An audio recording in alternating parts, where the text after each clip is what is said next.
오늘 저희가 읽은 마가복음 2장의 이 본문은 마태복음에도 기록이 되어져 있고 또 누가복음에도 기록이 되어져 있습니다. 예수님 앞으로 4명에 의해서 옮겨진 중풍병자를 치유하는 기적입니다. 하나님께서 치유의 기적을 베푸실 때 성경 공부에 있는, 성경에 있는 이러한 하나님의 말씀이 우리의 삶 속에서도 나타나서 하나님의 기적적인 치유가 있기를 원합니다. 예수님께서 인간의 죄가 용서받았다고 처음으로 선포한 말씀이 바로 오늘 본문 말씀입니다. 10절에 인자가 땅에서 죄를 사하는 권세가 있는 줄 너희로 알게 하려 하노라. 이렇게 예수님께서 죄사함의 그 권위를 가지고 죄 용서를 선포했을 때, 이 죄 용서를 선포했을 때 이 예수님이 하시는 말씀을 듣자마자 예수님을 정죄하고 판단하는 사람이 있었습니다. 이게 바로 5절과 6절, 7절에 있는 말씀이죠. 6절에, 5절에서 예수님이 죄사함을 선포합니다. 그러자 6절에 어떤 서기관들이 거기 앉아서 마음에 생각하기를 이 사람이 어찌 이렇게 말하는가? 신성 모독이로다. 오직 하나님 한 분 외에는 누가 능히 죄를 사하겠느냐? 이렇게 예수님의 죄사함의 권위에 즉각적으로 반발하고 도전을 합니다. 저희 전주에 있는 친구 목사님이 지금 가버나움에 있습니다. 그래서 가버나움 사진을 하나 좀 찍어서 보내줘라. 자기 얼굴 들은 걸 보내줘야 되는데 배경사진만 보내줬더라고요. 배경사진은 별로 쓸모가 없죠. 따끈따끈한 자기 얼굴이 들어있는 사진을 좀 여러분들에게 보여드리려다가 그분이 찍은 것보다 훨씬 좋은 가버나움 사진이 많이 있습니다. 그래서 안 보여드리고 그냥 말씀만 전하려고 합니다. 중풍병자의 치유 사건이 발생했던 곳, 바로 거기가 가버나움입니다. 이 가버나움은 예수님의 삶과 사역에 있어서 중심지였습니다. 다시 말하면 갈릴리 사역의 사역센터, 갈릴리 사역본부, 여기가 바로 가버나움이었습니다. 예수님이 가버나움에서 많은 기적을 행하셨죠. 마태복음 8장 5절에 13절에 보면 중풍병에 걸린 백부장의 하인을 고쳐줍니다. 그리고 요한복음 4장에서 보면 왕의 신하의 아들을 먼 거리에서 치유가 일어났던 곳이 바로 이 가버나움입니다. 그리고 오늘 이 본문, 예수님께서 가버나움에서 중풍병자를 치유하는 모습, 이렇게 볼 때 예수님은 가버나움을 중심으로 해서 많은 갈릴리 지역에서의 사역과 표적을 행하셨다고 하는 것을 볼 수 있습니다. 예수님께서 가버나움에서 설교하실 때 아마 이 집이 베드로의 집인지 베드로의 장모의 집인지 둘 중에 하나일 겁니다. 옛날에는 대부분 다 처가살이를 했어요. 우리나라도 뭐 19세기, 20세기에 들어와서 이렇게 남자 성씨들 중심으로 집성촌이 만들어졌지, 그 전에는 전부 이렇게 처갓집 동네 가서 살다가 거기에 가서 입향조가 되기도 하고 그랬습니다. 그러니까 아마 이 베드로도 처갓집인 줄도 모르죠. 그런데 이제 사람들이 많이 모여서 예수님께서 말씀을 전하는데 너무나 많은 사람들이 모였습니다. 우리 2절 같이 한번 읽어볼까요? 많은 사람이 모여서 문 앞에까지도 들어설 자리가 없게 되었는데 예수께서 그들에게 도를 말씀하시더니, 그러니까 예수님께서 하나님 나라의 복음, 천국 복음, 이걸 전하는데 너무나 많은 사람들이 모였습니다. 집 안에는 가득 찼고 집 문 앞에까지도 사람이 가득 찼습니다. 아마 거기에 찾아온 사람들은 여러 부류일 거예요.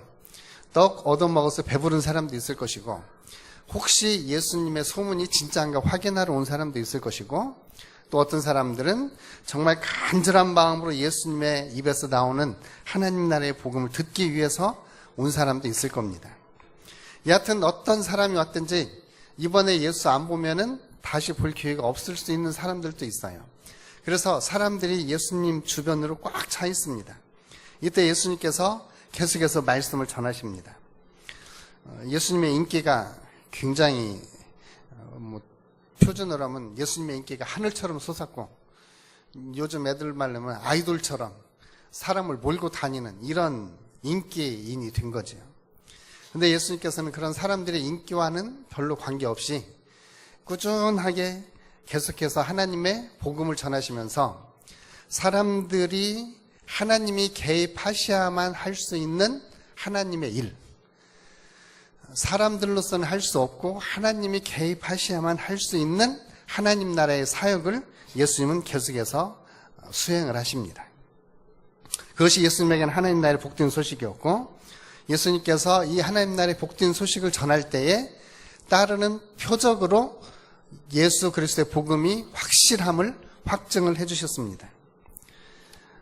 그때 4절에 보면 사람들이, 3절에 보면 중풍병자를 데리고 사람들이 예수님이 계시는 곳으로 옵니다. 그런데 4절에 보면 무리들 때문에 예수님 앞에 갈 수 없다라고 성경이 말하고 있습니다. 거기에 모여있는 무리들도 예수님 이번에 안 보면은 다시 못 볼 것 같으니까 이 사람에게 양보를 안 해줬던 거죠. 이 사람들은 그냥 포기하고 돌아갈 수도 있었을 겁니다. 그런데 아마 뒤쪽으로 들어가서 지붕으로 올라가는 계단으로 이 중풍병자를 메고 올라갑니다. 사람들에 막혀서 갈 수 없는 그 길을 이들은 지붕에 올라가서 그 지붕을 뜯어내고 그 지붕으로 이 사람을 내려보냅니다. 지붕은 이제 우리나라처럼 이렇게 나무로 된, 그리고 기와를 입힌 이런 지붕이 아니고요. 그 동네는 나무까지 얹어놓고 흙으로 이렇게 발라놓은 지붕이에요. 그러니까 얼마든지 해낼 수 있는 그런 방법입니다. 그러니까 다른 사람들이 하지 않는 아주 기상천외한 방법을 사용해서 이 사람을 예수님 앞으로 끌어내립니다. 그러자 예수님께서 그 사람들, 여하튼 누구의 믿음을 봤는지 5대로 보면 그들의 믿음이니까 중풍병자의 믿음도 들 수 있고 4명의 친구들의 믿음도 들 수 있겠지만 그들의 믿음을 보시고 예수님께서 이렇게 말씀하십니다. 5절에 보면 작은 자야 내 죄사함을 받았느니라. 죄사함을 받고 기적을 체험하는 사건, 여기에는 예수님이 칭찬하신 것처럼 바로 믿음이 필요합니다. 4명의 친구들의 믿음이 간절했는지, 아니면 이 중풍병자의 믿음이 간절했는지, 이들은 아니면 둘 다 간절한 마음을 가지고 예수님 앞에 나갔을 것입니다. 사람은 누구든지 이 세상에 태어날 때 죄를 가지고 태어납니다. 모든 사람이 죄를 범하여서 하나님의 영광에 이르지 못한다라고 성경이 말합니다. 물론 우리들 중에 상대적으로 착한 사람들이 있습니다. 상대적으로 착하고 상대적으로 좋은 사람이 있어요. 여러분들이 겪어봐도 저 사람은 참 법 없이 살 수 있는 참 양반이다 하는 그런 분들이 있죠. 그럼에도 불구하고 하나님에 비교할 때는 여전히 하나님 앞에서는 죄인이라고 하는 사실입니다. 하나님과 분리되어진 것이 죄고 하나님의 길에서 벗어나는 것이 죄입니다. 그러니까 오늘 이 본문에 나오는 사람은 하나님에게서 분리되어지고 하나님에게서 멀어졌기 때문에 그것이 죄이고 그 죄가 건강의 결핍을 나타낸 거예요. 하나님으로부터 멀어지는 것이 하나님으로부터의 결핍입니다. 그러니까 이 사람은 그 죄 때문에 육체의 결핍을 얻게 되었고 그 육체의 결핍이 바로 중풍병이라고 하는 것으로 나타난 거죠. 모든 육신의 질병이 다 죄의 결과는 아닙니다. 우리가 잘못 사용해서 일어나는 그러한 병도 있습니다. 제가 지난주에 제 복숭아 씨가 이렇게 불어났다고 말씀드렸었죠.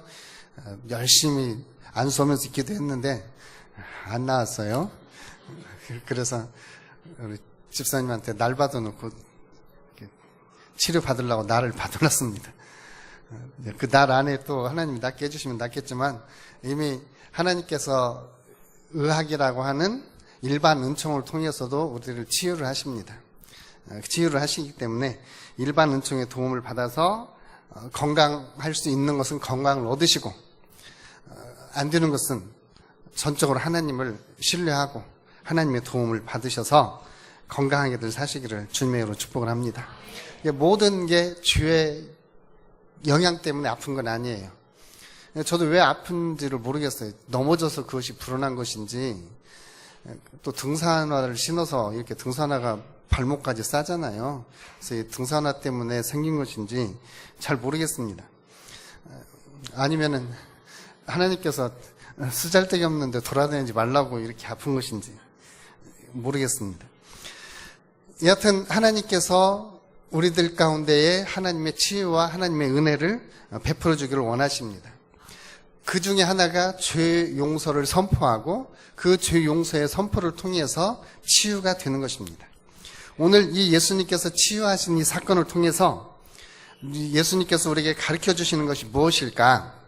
그 첫째는 죄인은 무력하다고 하는 것입니다. 죄인은 자기 스스로 어떻게 해볼 수가 없습니다. 이 중풍병자는 자기 스스로 몸을 움직일 수 없기 때문에 4명의 사람이 메고 왔습니다. 그 4명의 사람은 누구일까 한번 곰곰이 생각해 보세요. 가족들일까요? 그럴 수 있습니다. 또 친구들일 수도 있습니다. 또 이 중풍병자가 돈이 많아서 일꾼 4명 싹소로 내와할 수도 있습니다. 종들일 수도 있고 아니면 친구일 수도 있고 가족일 수도 있지만 여하튼 이 중풍병자가 가장 큰 특징은 자기 스스로 어떻게 해볼 수가 없다라고 하는 겁니다. 자기의 질병 때문에 어떻게 스스로 무엇인가를 할 수가 없습니다.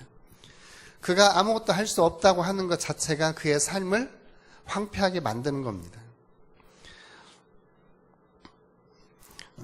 여러분들도 개인적으로 아픔을 겪어보시겠지만 이 아픔이 사람을 굉장히 무력하게 만듭니다. 또 사람을 아주 힘이 없게 만들고요. 삶을 무기력하게 만드는 것이 바로 이 아픔입니다. 그런데 이 사람 같은 경우는 그 아픔의 원인이 바로 죄라고 하였다는 것이죠. 그래서 죄가 우리에게 틈타게 되면 우리는 무력해집니다.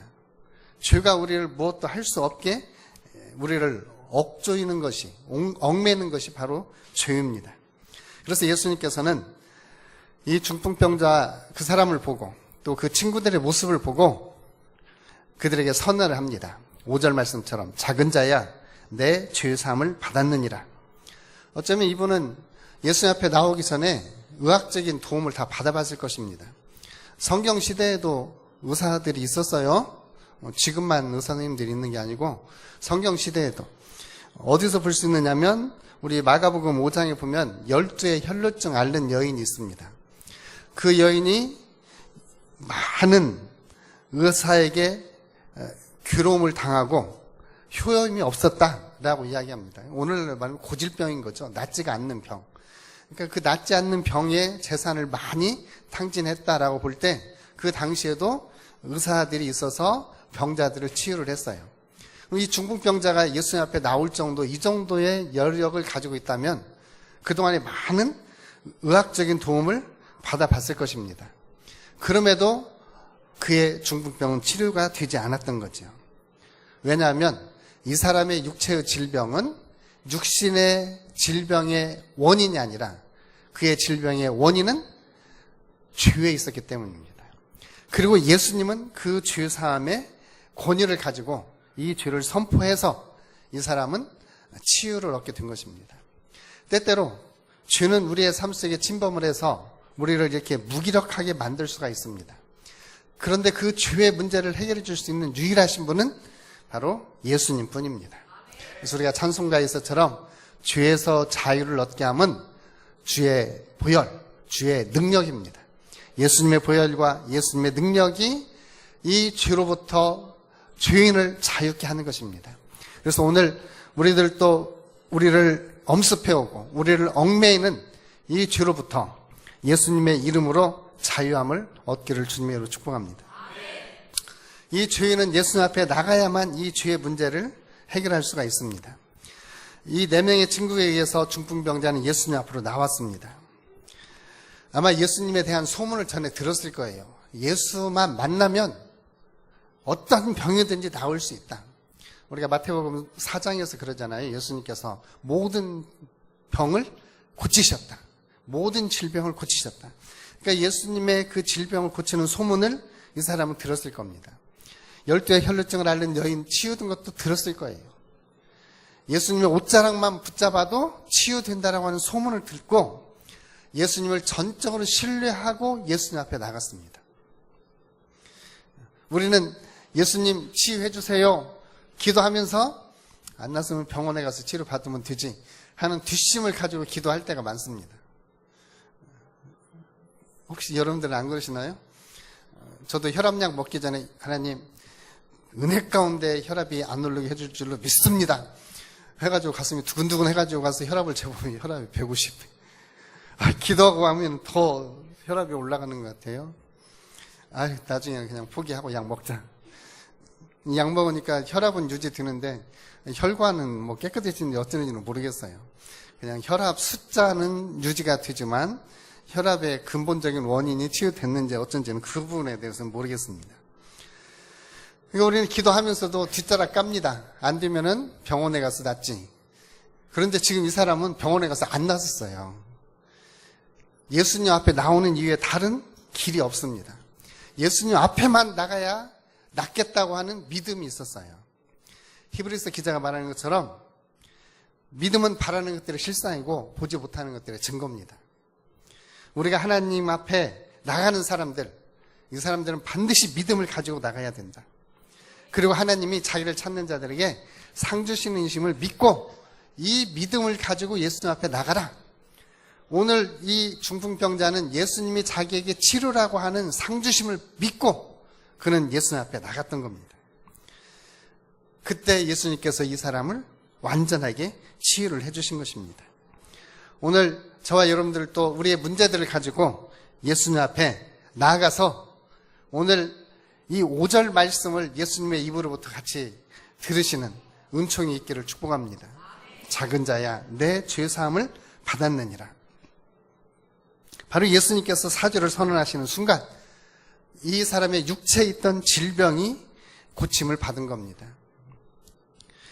예수님은 질병 치료가 아니라 어쩌면 이 사람은 오랫동안 어떤 죄에 빠져 있었고 그 죄가 이 사람을 얽어매어서 중풍병의 형태로 나타났던 거죠.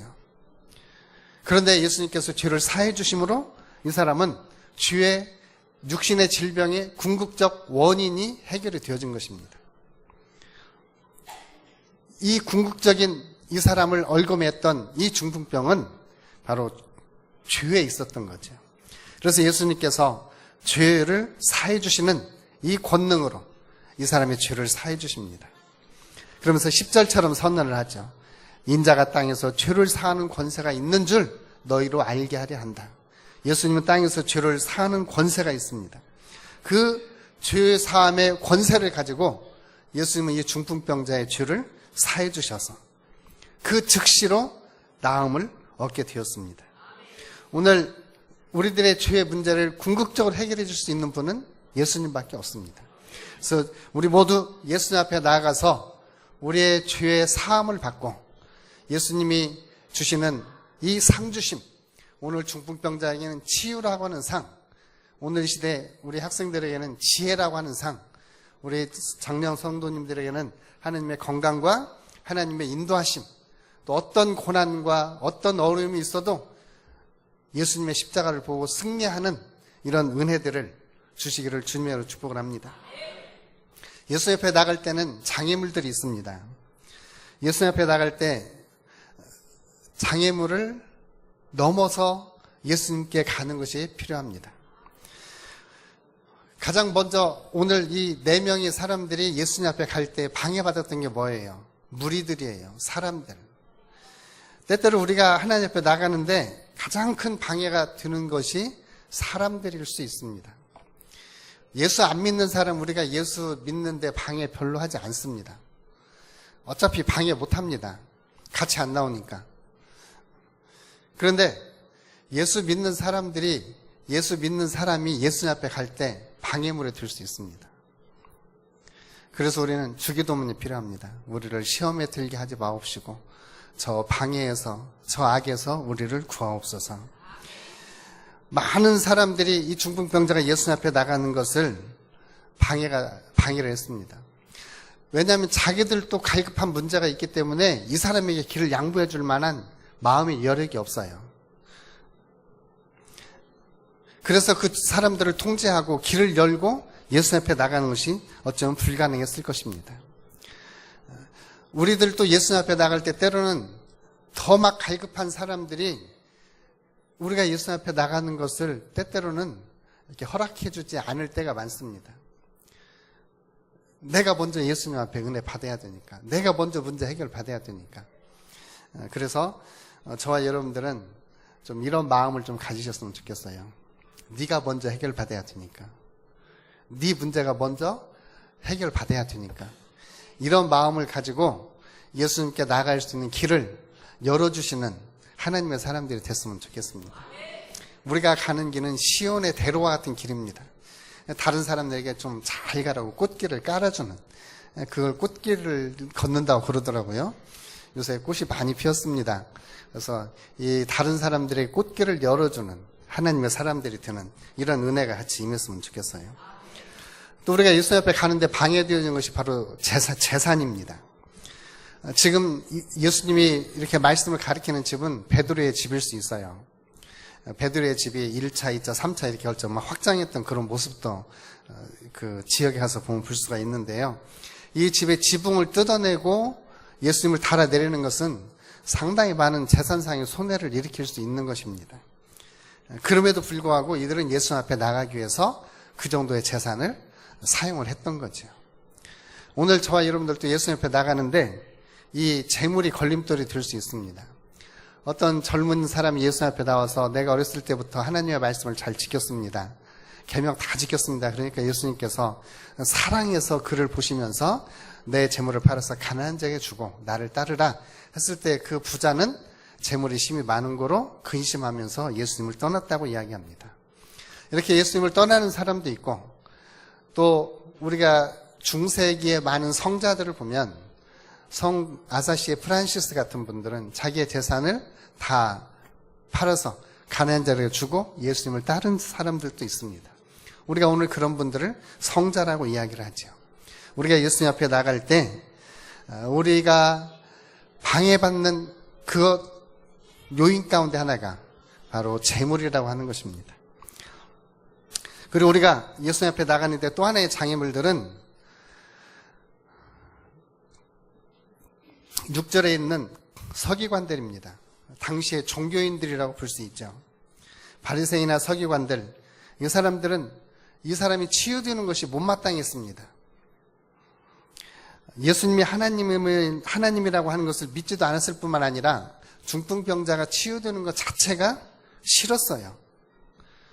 오늘 이 시대에도 편견을 가지고 있는 사람들이 이런 우를 범할 수가 있습니다.